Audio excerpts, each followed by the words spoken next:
Hi, I'm David Lee from BASSBOSS, and today we're talking about the power requirements to run the various BASSBOSS systems and subwoofers. When you're running one of our big subwoofers, ZV28 or SSP218, we recommend that you have a 20 amp circuit for each cabinet. A 15 amp circuit will do because the 15 amp circuits will be enough power to run the sub. However, if you have a 20 amp circuit, you can also power additional top boxes with that. You can put a ZV28 and up to 2 of the AT212, DV12, MFLA, or any of the smaller boxes on a single 20 amp circuit. Now this is assuming that that circuit isn't being shared with a refrigerator, a fan, a moving headlight, that kind of thing. This is hopefully a dedicated 20 amp circuit for sound. You can actually run on less, but we always like to suggest that you have excess capacity for those extreme draw moments when you hit that special note that really puts the strain on the system. And you will be nowhere near any trouble. You'll be able to sustain your system's operation without tripping any breakers if you do that. For smaller subwoofers, the single driver subwoofers, which is SSP 118, DJ18, BB15, and VS21, they can be run 2 on a 20 amp circuit, as well as those same tops that you can run with the double driver subwoofers.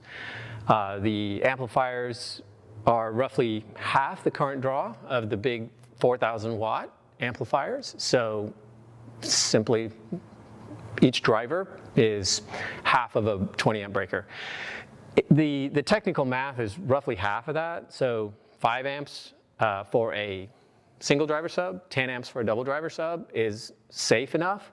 But for those extreme system things, if you're really pushing your system, you'll want to have 20. We've never had issues when you have a 20 amp circuit available for a double driver sub. If you haven't got a whole lot of excess power, just get as close as you can. You'll be able to run on 10 to 15 amps for a double driver sub, but bear in mind that they are able to draw quite a bit momentarily, short term. They have a current limiter in them, so all of the amps do. So they won't draw more than 16.5 amps long term, so it will always pull back. That's why you can fairly well operate on a 15 amp circuit, but like I said, we suggest that you have a little extra. The tops are all relatively low draw, so you don't have to concern yourself with adding 1 top or 2 tops with 1 or 2 subwoofers on a circuit. The Kraken is a special case. It is a 4 driver sub, which means it's set up to be connected to 2 20 amp circuits.